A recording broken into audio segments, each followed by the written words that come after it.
And as I'm sure you all know, we're here in our winter pledge drive on WPFW, and we're seeking your help, of course, our listeners, to keep the station and this show going. And the theme for this winter pledge is WPFW, Revolutionary Radio for Revolutionary Times. So at any time during the show, you can give us a call at 202-588-9739 or 1-800-222-9739. And our fine and excited volunteers are waiting to answer your call and take your pledge of support in helping Darker Than Blue hit our $500 goal. Now, of course, we'd love it if someone out there who really appreciates what we bring to the station could give $500 or more and help us knock this out of the park early. And for our full payment donors, we have special gifts for you. But if you don't want the gift, so I don't know why you wouldn't, you can spread your donation out over the course of a year and be a WPFW sustainer. Whichever way you want to do it, you can get us over our $500 goal by calling us right now. And listeners can support WPFW by going to WPFWFM.org and calling 202-588-9739 or supporting us on Cash App with the handle $WPFW.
Looking at you.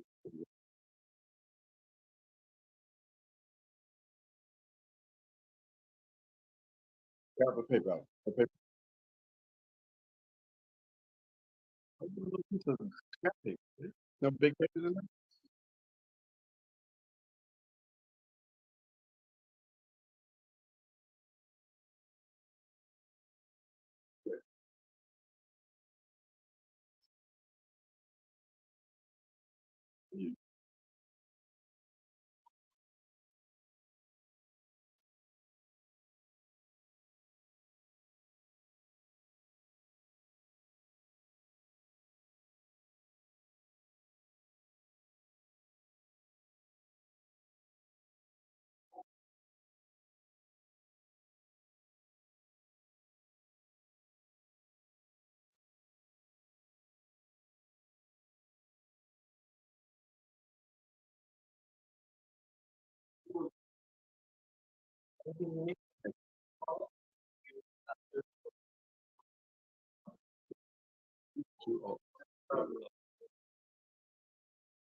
Yeah.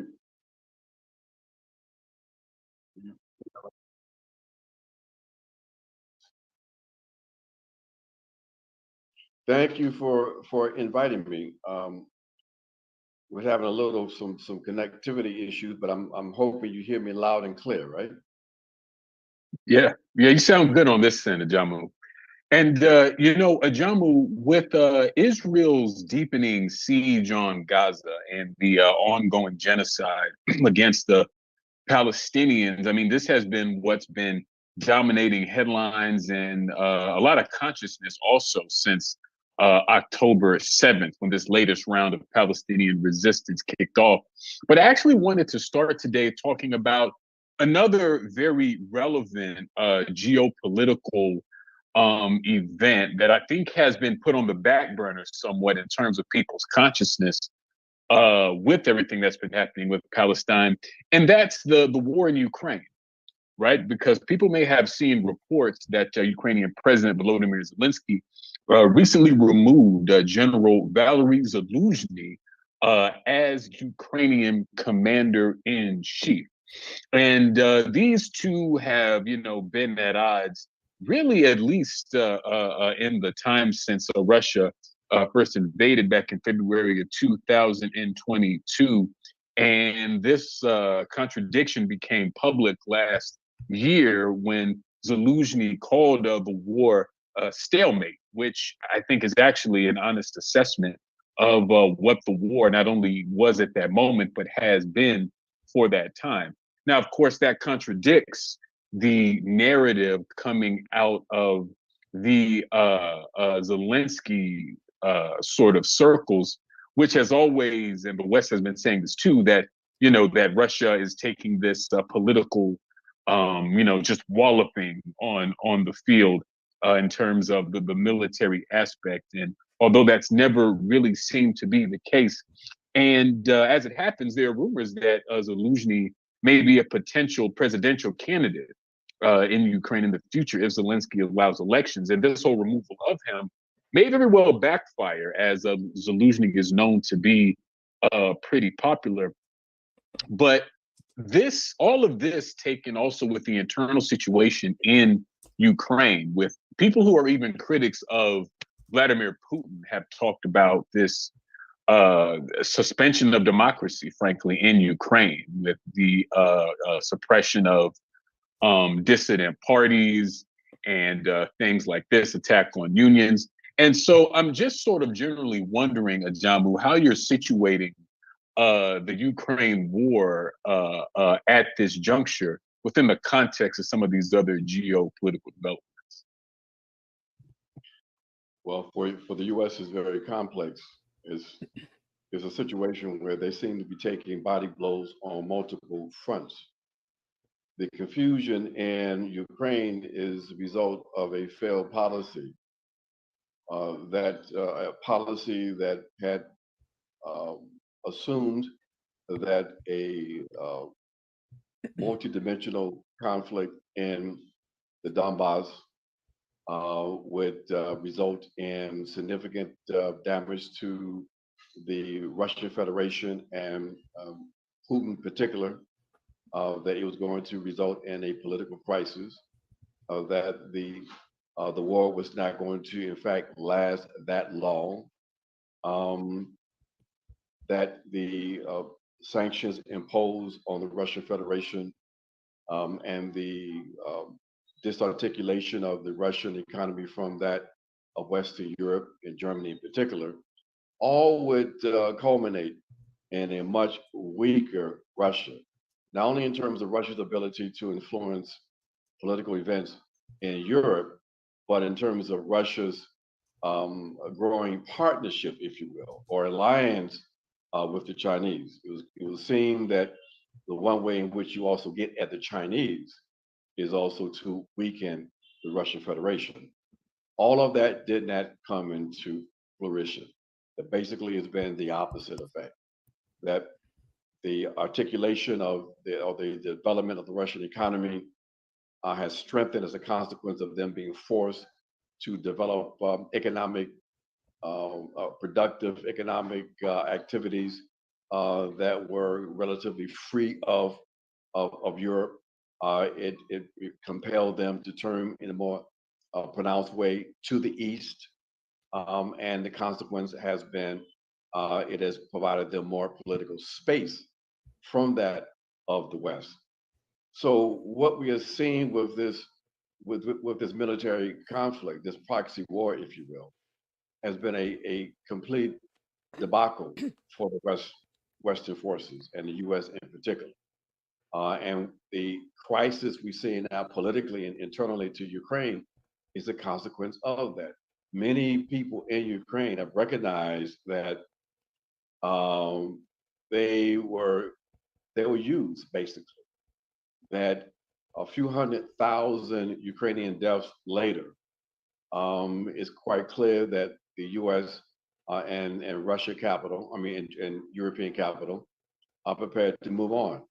That they are not prepared to continue to throw money and resources at this conflict, even though the conflict has been very lucrative for the U.S. defense industry.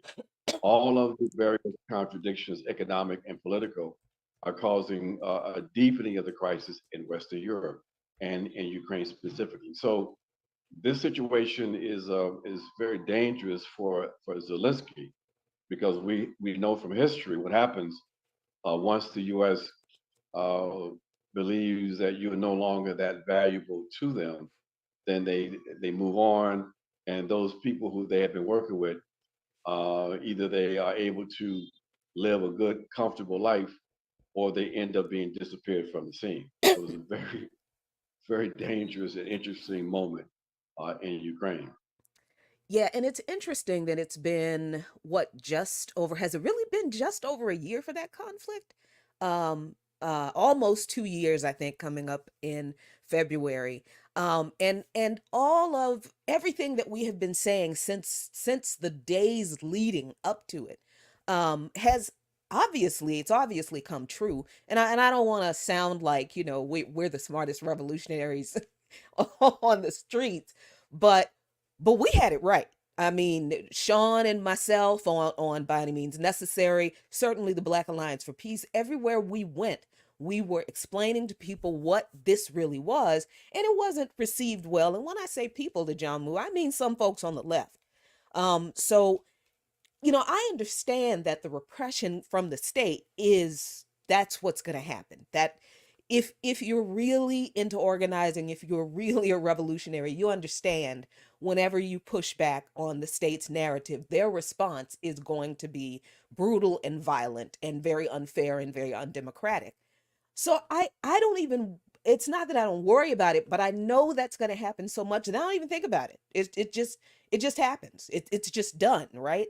But the thing that worries me is we're still connected to these folks on the left who were very much on this. We have to stop Russian imperialism, and Vladimir Putin is the dictator and an imperialist and all this kind of stuff.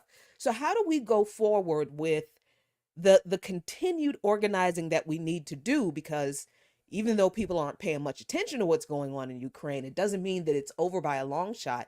But what do we do with these folks on the left who we've tussled with over the correct anti-capitalist, anti-imperialist narrative in Ukraine that it still seems people haven't gotten it, John? Well, look, as you indicated, the situation in Ukraine definitely is not over. With the debate in Congress around the aid to Ukraine, that's a very serious one because you have now a coalition of forces that are raising serious questions about the continuation of aid to Ukraine by comparing that commitment to Ukraine and even Israel for some with the conditions in the U.S. And so this situation is going to continue because it has transgressed both parties, and now is seen as a crisis for the entire imperialist class. The other issue that is connected to Ukraine, there's the sharpening contradictions in Europe, is again the short-term objectives of capital. In this case, capital that was allowed to invade and to intrude into the Ukrainian economy as a consequence of laws passed under the Zelensky regime to allow foreigners to come in essence, purchase some of the most valuable land in the country. We all know the role that Ukraine plays in terms of its food production. Significant parts of that food production are now under foreign ownership. And as a consequence of using this excuse of the war, those European and U.S. Agricultural corporations have been flooding the European market with agricultural products, undercutting the farmers in Western Europe who are still required to produce in ways that they say are expensive based on the regulations, and that they are in rebellion to what they see as a conscious attempt to undermine their economic situation and to flood the market and in fact capture the market with cheap goods coming from Ukraine. So now you have a political crisis across Western Europe with elements of both the agricultural workers, owners, and even workers who are now seeing what the real consequence of this conflict in Ukraine is having on everybody economically. So again, the short-term objectives of capital have created for themselves severe crises in Europe and in the US politically. The ruling class is unable to rule in the same way, but they have no clue as to how to get themselves out of situations they have basically created for themselves. So as you said, our task is not so much to even deal with the left that clearly was incorrect in objectively aligning itself with U.S. imperialism, Western imperialism, but to figure out how we continue to build consciousness among the class and national forces we're attempting to organize, so that people understand the terms of struggle today, and so people understand that capital is waging a multi-dimensional, multi-front war. Because they are increasingly desperate and recognize how this class struggle is sharpening in ways that are not in their favor.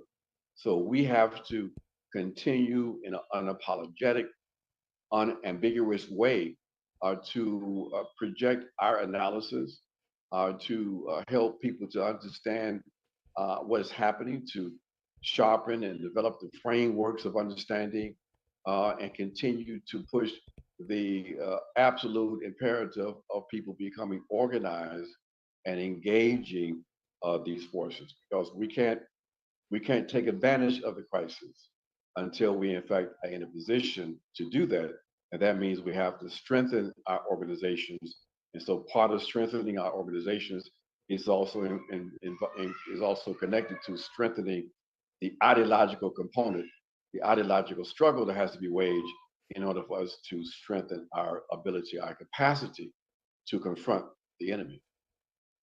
Yeah, Ajamu, you've highlighted something that continues to be very underplayed and to go unacknowledged in the West, and that is this neoliberal plunder of Ukraine. I mean, Zelensky has basically been selling the country for parts. And this is completely missing from the narrative of this war that we've been fed here in the U.S. and the West, because up to this point, it has been cast as this heroic struggle for national liberation, frankly, is the way that it's been presented. But all of the sort of typical regime change fingerprints have sort of been conveniently glossed over, except for those of us who have been pointing out some of these things from the beginning. And I wanted to make a connection here, Ajamu, about sort of how all of this impacts conditions here internally in the United States.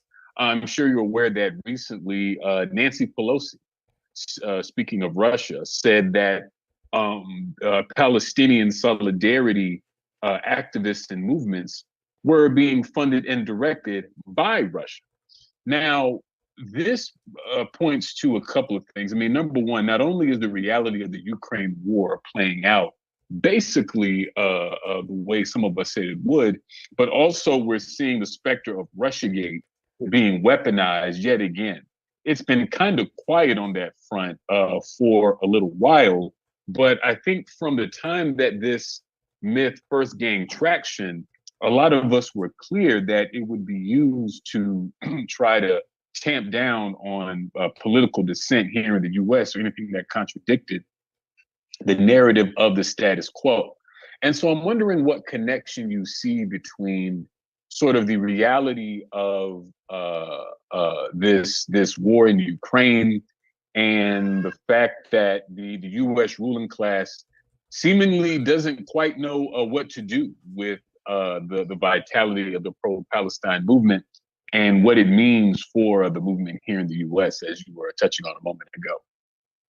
Let me hit on both of those points that you made in terms of contained within your question, in terms of the parasitic nature of this neoliberal project and the plundering that it's been involved in over the last almost 4 decades.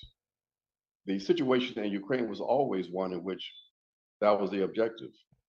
That was recognized by the Ukrainian president that was overthrown, Viktor Yanukovych, who was presented an option of either developing closer ties with Russia, or in essence, surrendering the autonomy, surrendering the independence, the sovereignty of his nation and economic capacity to the West. But that was really the terms that they were being presented. And he decided, along with some elements of Ukrainian capital, interesting enough, that it was safer to stay in the Eastern Bloc, if you will. And we know the consequences of that. So basically, that led to him being overthrown and the eventual imposition of Zelensky. And under Zelensky, the Ukrainians they engaged in policy that they had never even engaged in, since their so-called independence in 1993. They opened up the economy. They allowed the Western capital to come in and to basically plunder. That to the point that there's no more Ukrainian state. That basically what we have now is a rump state, completely devastated and controlled by Western U.S. capital. These short-term objectives that are also buttressed by the military activity of the West has created longer-term crises for Western capital. The challenge that they have now is as a consequence of the inability of capital to continue to bribe the working class in Europe and in the U.S. That their policies now are resulting in real significant political opposition. The rise of various right-wing groups, parties in Western Europe, the Trumpian phenomenon, can't be understood outside of that context. And that this is the politics that are driving the moment. The situation with Gaza, again, is another example of the inability of the bourgeoisie in Europe and in the U.S. in particular to understand these change conditions, to understand that the ideological grip that they had that allowed for them to engage in imperialist activities without significant opposition internally was no longer viable.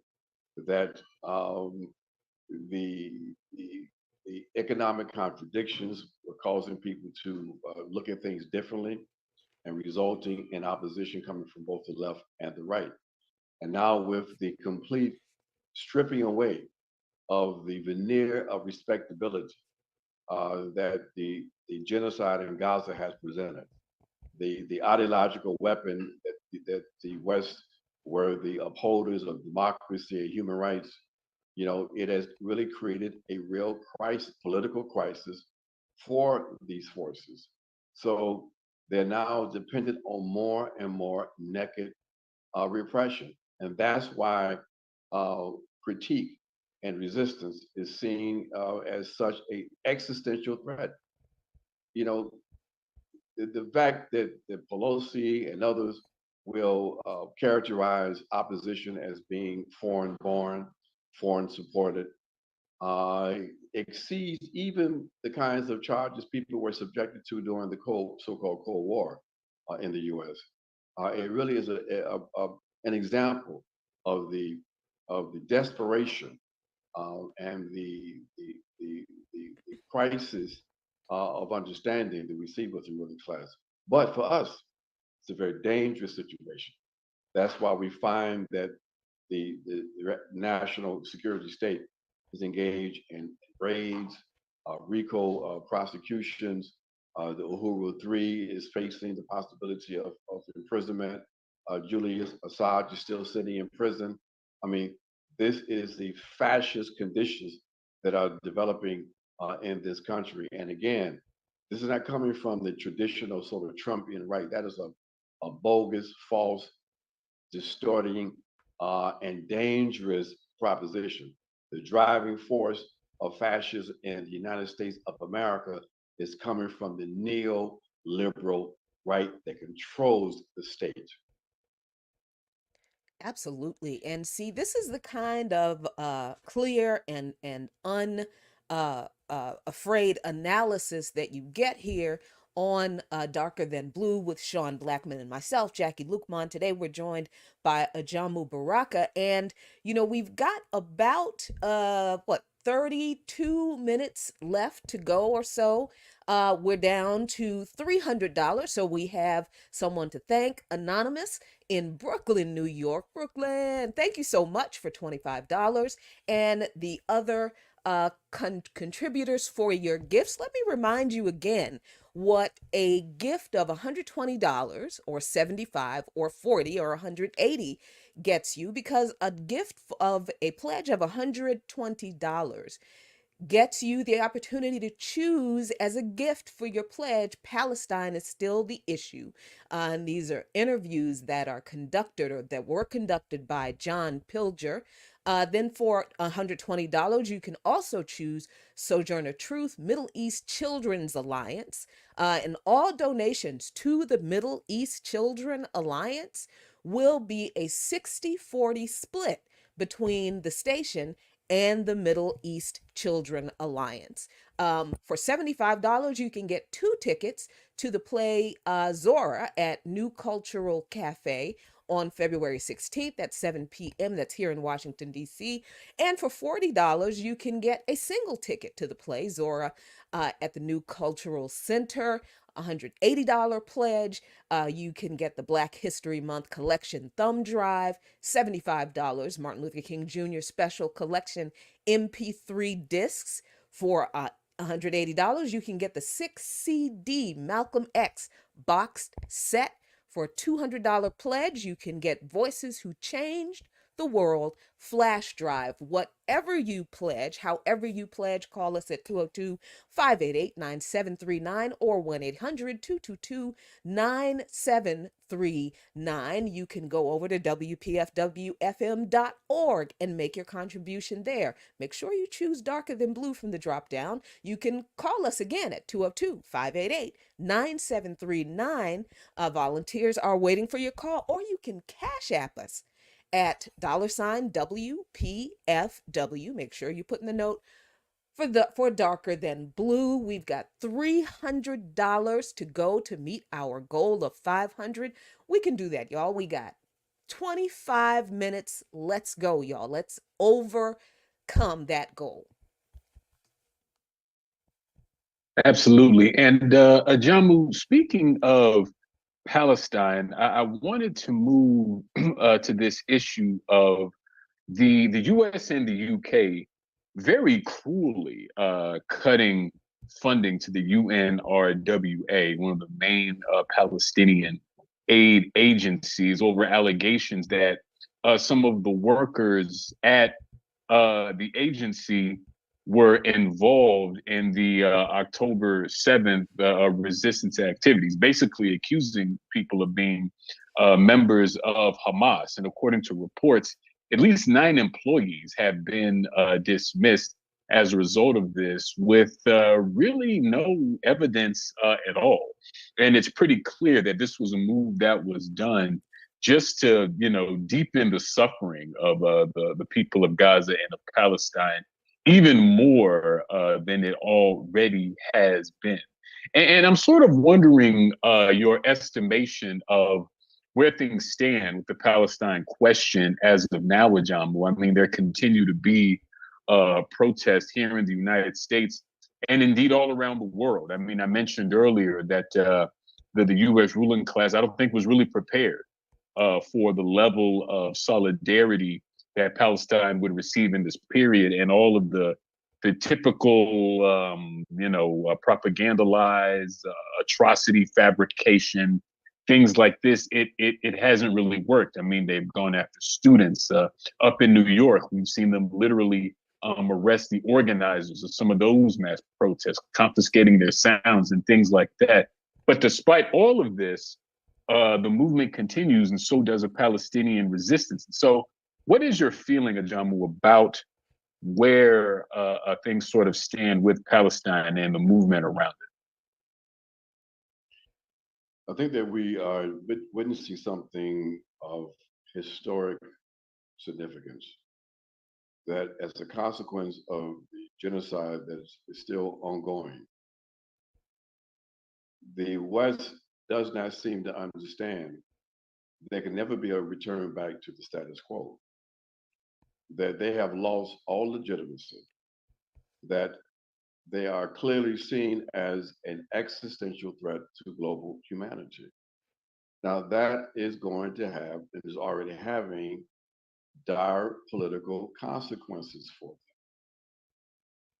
So, this issue of Palestine has been a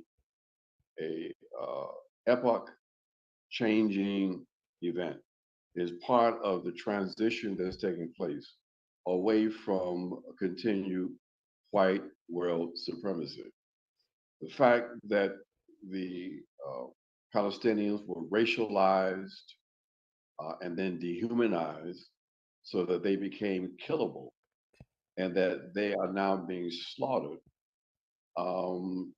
with the result of the kind of global outrage, as you said in your comment, John, was unanticipated by the psychopaths making policies in the West.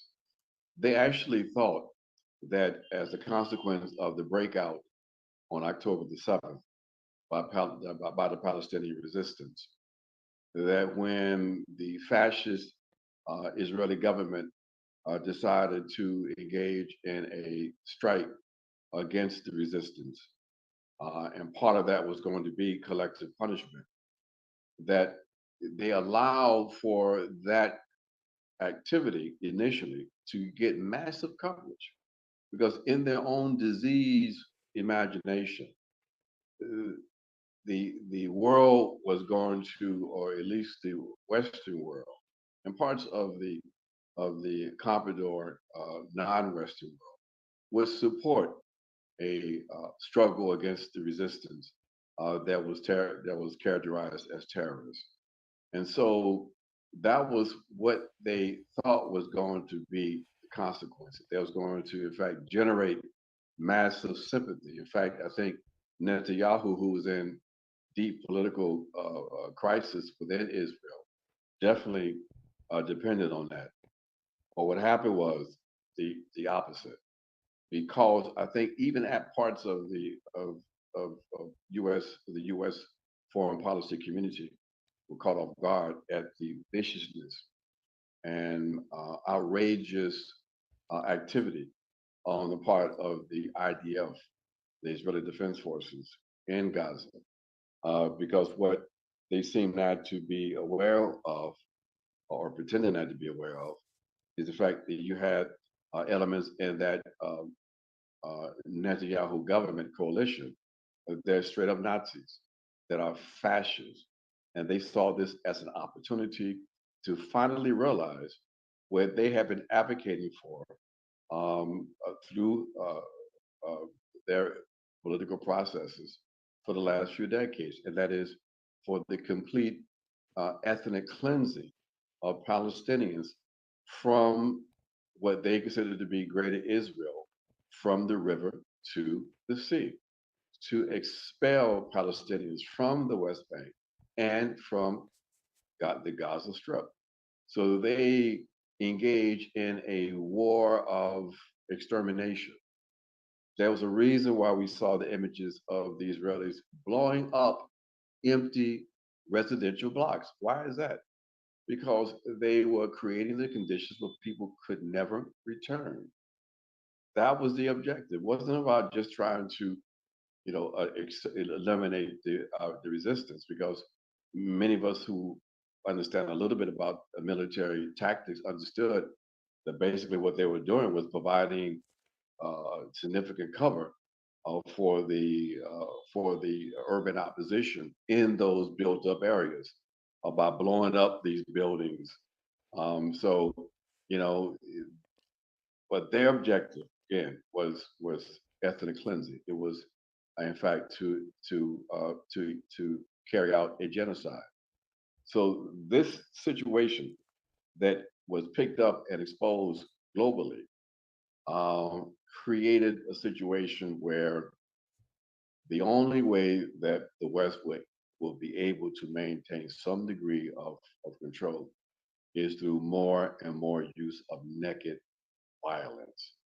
And the more they use that, the more they are going to galvanize the counter to that, which is more stiff resistance coming from the global south, coming from the rest of the majority of the world. So it is a crisis of historic proportions, and one that is going to accelerate the transition away from the hegemony of the West, and begin to move toward a true multipolar world. Now, it's not going to result in a socialist transformation yet, but it is helping to create the conditions for that, as we see that the alternative that the global South nations, represented, if you will, by BRICS, have already overtaken the G7 in terms of global GDP, and they're now beginning to assert themselves politically. And this is something that cannot be reversed. Yeah, this is just such a difficult time. And I'm glad that, we here at the station, our theme for this pledge drive is revolutionary content for revolutionary times. And as much as I almost hate getting the updates about what's going on in Gaza, Ajamu, because it is all so horrible. It is all so terrible, especially since now Netanyahu has refused Hamas's counteroffer to exchange all of the hostages. So the however many hostages are left that Hamas has, they will be released if all of the Palestinian prisoners are released from Israeli jails. And this is thousands of people, including women and children, and have been in jail in Israeli, what is called administrative detention, for years, if not decades. And some were just kidnapped by Israel during this siege on Gaza. So, while Netanyahu calls Hamas's counteroffer ridiculous, he said that basically that they're never going to leave Gaza. That's basically Netanyahu's rebuke of Hamas's offer, because the other thing that Hamas demanded was that Israel withdraw from Gaza, that they withdraw from the West Bank completely, and that they leave them alone, and that Israel be responsible for rebuilding infrastructure, and to all that, which sounds completely reasonable to me and you and Sean and everyone listening, I'm sure. But to Netanyahu, of course, it was untenable, and he said that nothing short of complete victory in Gaza it would be satisfactory. I don't see, Ajamu, how Israel with the help of the United States, continues this genocidal campaign unabated at this point. I mean, because the months leading up to this, I guess I can kind of sort of a little bit understand the lack of understanding that people in this country in particular have had about the Palestinian situation. But at this point, there's no denying what's going on. The activity in the streets has not really abated much, and I don't see it abating. I see it growing.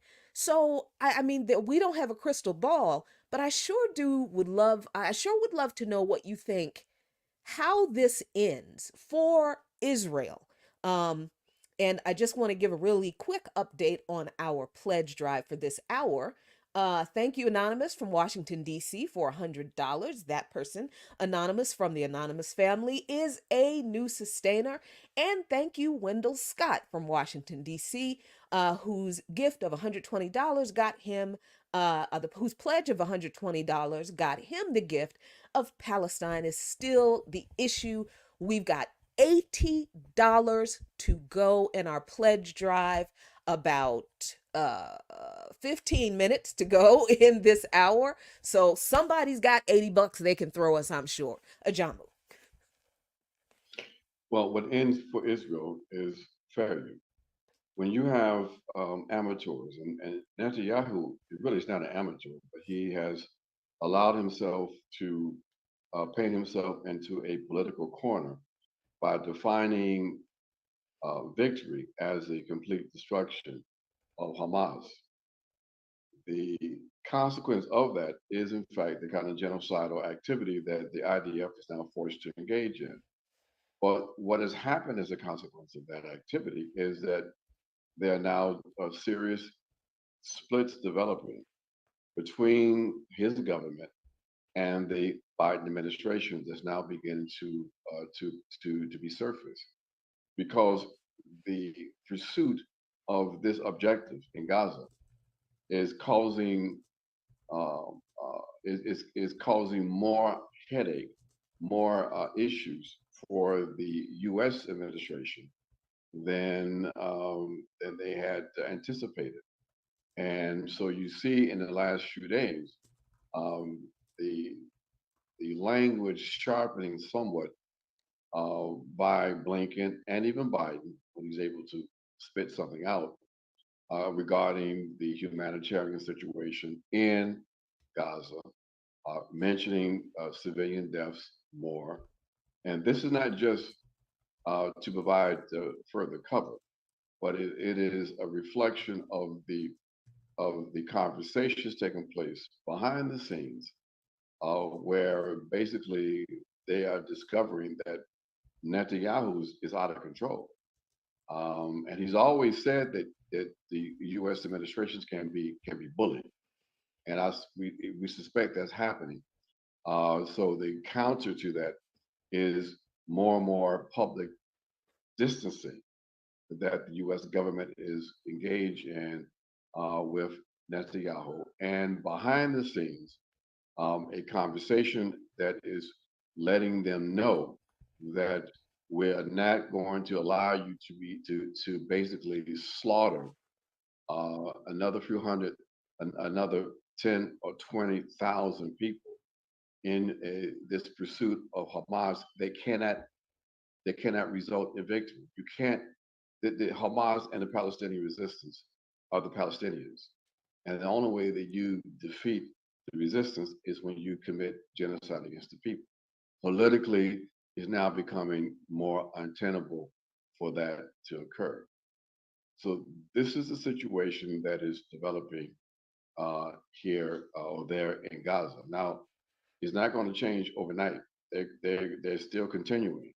And while the Biden administration will make more noise about the humanitarian situation, Congress is still apparently committed to trying to find a way to send more money to Israel. So we see all of these contradictory kinds of rhetoric and policies being pursued all at once. And again, as a reflection of the confusion and crisis of the ruling class.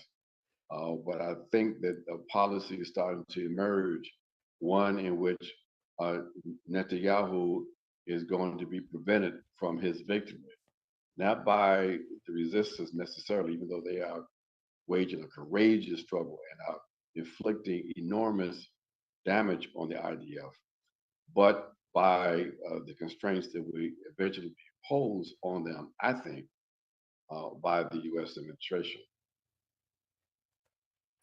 Yeah, we got about 9 minutes left, Ajamu, and you mentioned Joe Biden and kind of the trouble that he has speaking sometimes, and recently, he takes exception when people raise this, but I think this actually is a reflection of what I see anyway as a deepening political crisis here in the United States. So we're in an election year. Inevitably, I mean, we're already basically getting the message about how important this election is and how apparently it's of this historic life or death stature, where we have Biden, whose cognitive condition I actually think is legitimately in question, on top of the fact that from a policy standpoint, it's hard to point to something that is sort of substantively improved from Donald Trump, at least in terms of improving the conditions of poor working and oppressed people. And then, of course, on with the other ruling party, we have Donald Trump, who's just sort of a, unashamed reactionary in a number of ways. And so the fact that these are our two, main presidential candidates, and the fact that this is it's an unpopular election. These are not popular candidates to run this election, generally speaking. It just sort of feels like the tortured democracy in the United States is kind of beset on all sides by its own contradiction and doesn't seem to really have a resolution for them, which I think creates an opportunity for social movements here in the U.S. I think you're absolutely right. But one way in which we make sure that we can take advantage of it is by not continuing to provide cover for the reality of the so-called democracy. That we've got to be clear in our rhetoric, our analysis, and be honest with the people that there does not exist a democracy in the United States of America. That this, at best, is an oligarchy, a capitalist oligarchy, a dictatorship of capital. We've got to be absolutely clear about that. That the goal in the U.S., or one of the goals in the U.S. for the popular forces, is to, in fact, to establish democratic rule, democratic power of the people. And so we got to be absolutely clear about that. We got to do that too, Sean, because we keep on falling into this trap of allowing ourselves to be drawn into this intra-bourgeois struggle between the two elements of capital represented by the Biden forces, the Larry Fink from BlackRock on one hand, and the Trumpian forces, the nationalists, on the other hand. And so, we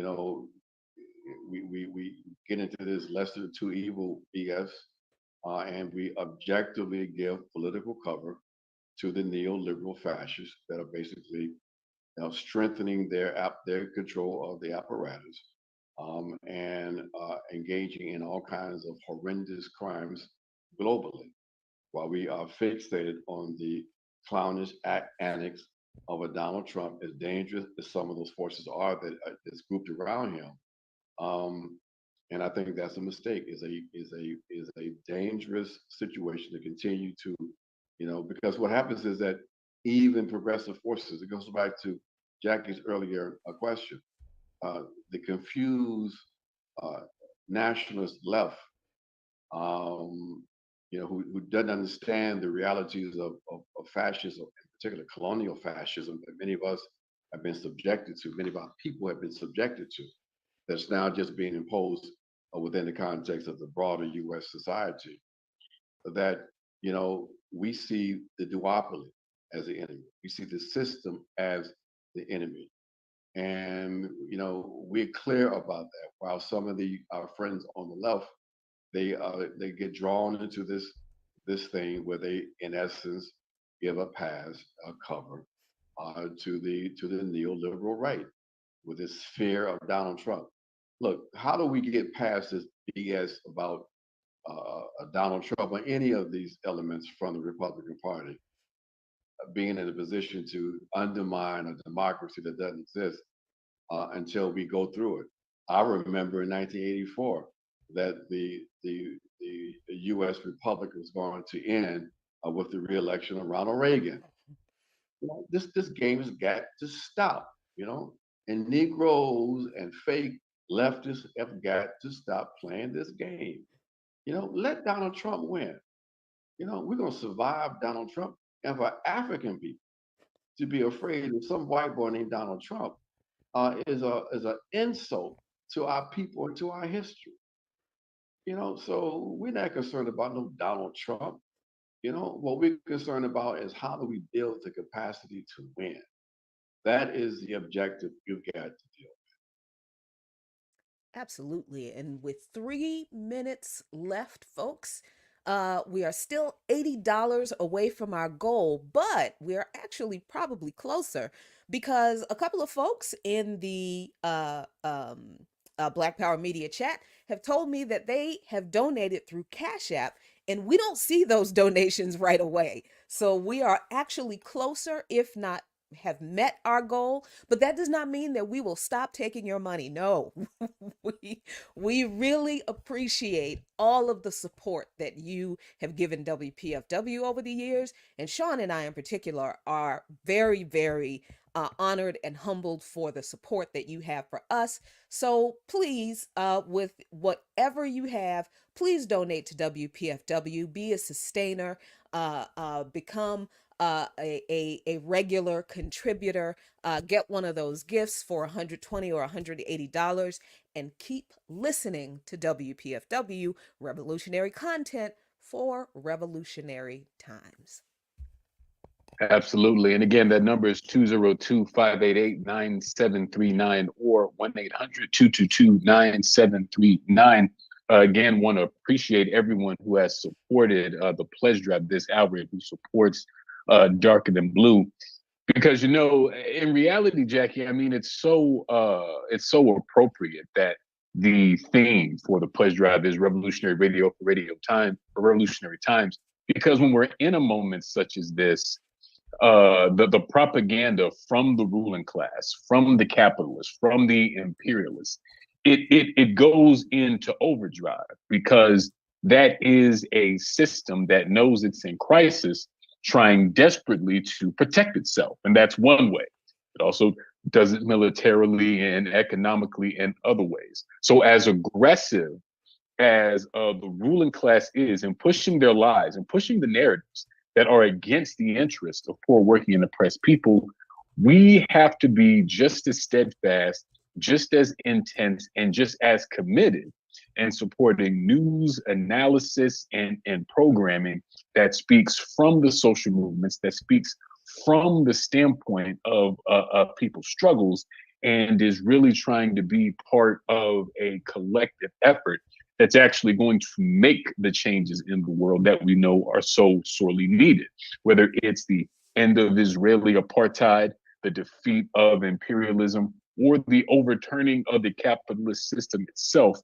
We will need your support in putting our work together. But we want to thank our guest, Ajamu Baraka, so much for joining us today. And that's going to do it for today and this week here on Darker Than Blue on WPFW 89.3 FM in Washington, D.C. And we will see you next time. Peace.